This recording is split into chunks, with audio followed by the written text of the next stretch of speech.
That's enough, Martha.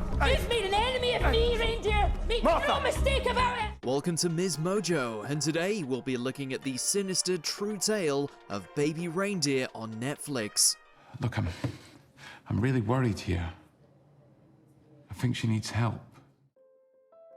Landing on Netflix on the 11th of April, Baby Reindeer debuted at #1 on the streamer and has been universally acclaimed by critics.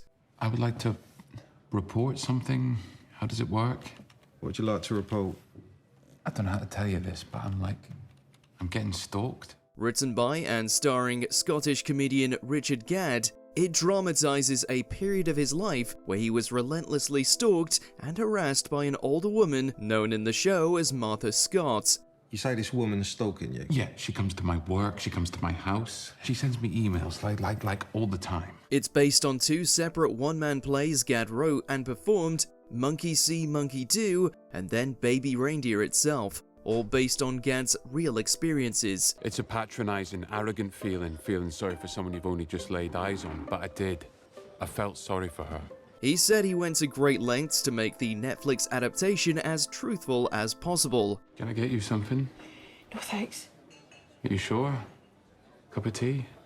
No thanks. You have to buy something. Can't afford something. As we see in the show, the Martha Saga all began when Gadd, whose character is named Donnie Dunn, offers a middle-aged woman a cup of tea on the house when she visits the pub he's working in. How about I give you a cup of tea on the house? She quickly begins to frequent the pub, coming every day and presenting Donnie with numerous outlandish stories about how she's a high-flying lawyer with top politicians, Nigel Farage and Tony Blair among them, on speed dial on her outdated phone. God doesn't like a bragger, but when you're the go-to for the biggest political minds in the game, you've earned a brag or two. He offers her a drink on the house every time, as she seems unable to pay for anything herself, but things quickly spiral out of control. So is this the one you've been telling us about? The supermodel? Oh, you said that? Really? Though Martha is a joke among Donnie's fellow publicans, and Donnie admits to enjoying the attention and compliments he gets from her, Martha's presence takes a more sinister turn. She always opened the conversation by saying, I've got to go. but then would stick around for the entire shift. She repeatedly attempts to persuade him to go on a date with her, and he eventually agrees to coffee, though he's not as clear as perhaps he could be that it is not a date. When he does try to make this clear, she becomes loud and aggressive in front of the shop's customers. Martha, please let go! Don't you dare! After leaving, they go in opposite directions, but Donnie decides to follow Martha home and find out where she lives, only for her to see him when he gets a message. Things escalate from there. So I went vegan recently. Had to make some sacrifices. By now, she's gotten his email from his website where he workshops his comedy routine, and she sends him hundreds of emails every day, all of which say, "sent from my iPhone" at the bottom, despite her clearly not having an iPhone. Later in the show, as the messages become even more erratic, it's implied that she's actually writing "sent from my iPhone" at the bottom of the emails herself. Throughout the emails, she gives him the nickname Baby Reindeer, which is where the title of the show comes from. In total, she sent him over 41,000 emails. Eventually, he was prompted to Google her name when she tried to add him on Facebook, and discovered that she was a serial stalker who'd been in prison for years previously after another incident, but her experience being arrested before, as well as her qualification as a barrister, means that she's able to evade the law through various loopholes. I sat there for hours taking it all in, piecing together her whole timeline. Her graduate job, how she got fired for inappropriate behavior with the boss, how she started hanging around outside his house. Gadd has said in interviews that Martha has been heavily disguised, however, so much so that her identity is completely unknown to the public. So potentially, the real-life Martha wasn't a barrister. I had a convicted stalker stalking me. I had a convicted stalker stalking me. I had a convicted stalker stalking me. Gadd said in a GQ piece, quote, We've gone to such great lengths to disguise her, to the point that I don't think she would recognize herself. She is ill. Misunderstood. There are two sides to every story. What's been borrowed is an emotional truth, not a fact-by-fact profile of someone. End quote. Every morning now, Martha would arrive exactly 2 hours before the pub opened. Then all day she would trail me around the bar, talking endlessly about our future together. Martha soon finds out where Donnie lives, and Gadd has said that while her identity is hidden, the behavior that Martha in the show exhibits is extremely accurate to what happened in real life.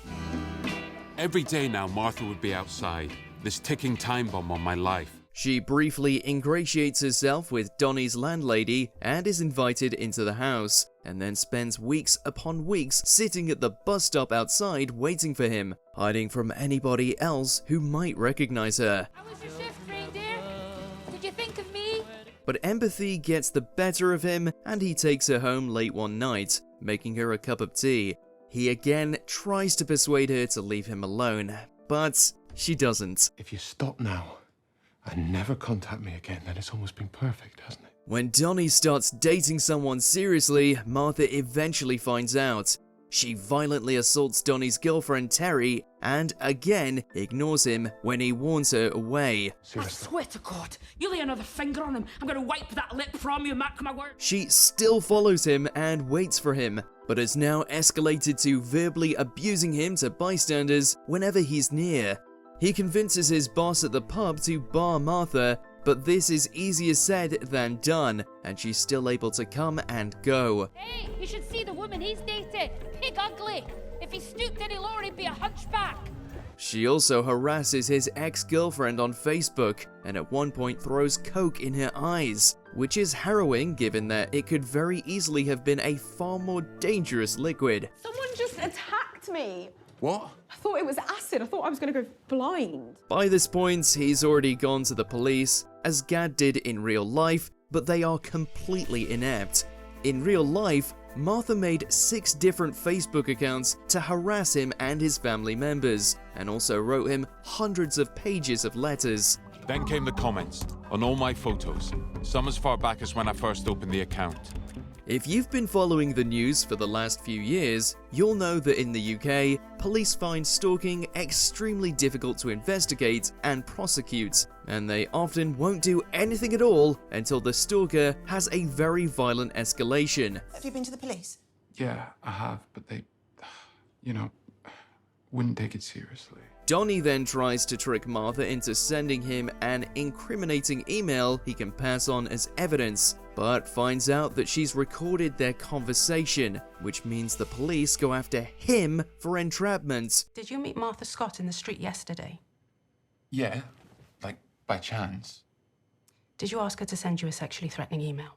Martha doesn't press charges, and the police again try to ignore the case. Martha had taped everything. Sure, I'll come take you with. Everything we'd ever done. I'll hang your coat. After an incident where Martha comes into the pub and glasses Donnie before being dragged out, Donnie gets up on stage for a gig and confesses all, not just how he's been stalked, but also to another assault he suffered a few years previously at the hands of a famous writer working in television. Well, I didn't get a goodbye last night, so I thought I'd come get it now. Oh, right. Well, goodbye. Like Martha, the real identity of this perpetrator isn't known, and Gadd has disguised it all on purpose. Let's meet and talk. Might have a few pointers how to take this show to the next level. This video then goes viral and finally jumpstarts his career. In real life, Gadd had numerous critically acclaimed and sellout runs of his shows, which debuted at the Edinburgh Fringe Festival and has now put Baby Reindeer on Netflix. I knew she was bad, and I knew she was dangerous, but she flattered me. That was enough. But it's through his success that Martha is able to get his phone number, as he includes it in an out-of-office automated response. She then leaves him over 350 hours of voice calls, calling him from a withheld number multiple times a day, which is crucial because A, the police can't prove who's calling him, and B, he can't block a withheld number. Hello? I wasn't going to speak to you ever again, but I've just been putting down the basics regarding what you said on stage. The police advise him to listen to the voicemails until she incriminates herself, and this he does. meticulously organizing and categorizing them for weeks, perhaps even months, until she starts making explicit threats about his parents. She's ringing me now, literally, as I stand here. I can see that, Mr. Dunn. Well, then do something about it. That's the final straw, and he takes his evidence to the police. In the show, Martha is sentenced to 9 months in prison after she pleads guilty to all of the offenses, and Donnie manages to get a 5-year restraining order against her. Are you guilty or not guilty? Guilty? In real life, we're not exactly sure how it ended, though Gadd said it is, quote, resolved. Gadd has said that he did get a restraining order, but we don't know if she went to prison or got the help she needed. He makes it clear in the show and in various interviews he's done that Martha is a victim too, a seriously unwell woman who needs major medical help so that she can recover. But with mental health provisions in the UK in crisis, and many mentally ill people instead entering the prison system and not getting the help they need, this may not happen. To show the side of stalking that it is a mental illness and show the fact that there was someone there who was doing a bad thing, who wasn't necessarily a bad person. Very chilling is the realization that Martha, whoever she is still out there. And as she's done this before meeting Gadd, she could potentially do it again. For years, people have been campaigning for the creation of a National Stalkers Register in Britain, much like the Sex Offenders Register, so that repeat stalkers are easy to identify and monitor if necessary, but anti-stalking laws still don't go far enough according to the victims. I think the things I've been through are pretty, they take their toll. Baby Reindeer is a difficult but necessary watch, as Gadd has said in interviews and on social media he is okay, even having gone through all this. What do you think of Baby Reindeer? Did you make it to the end? Let us know in those comments below. And there, in that courtroom, was the last time I ever set eyes on her.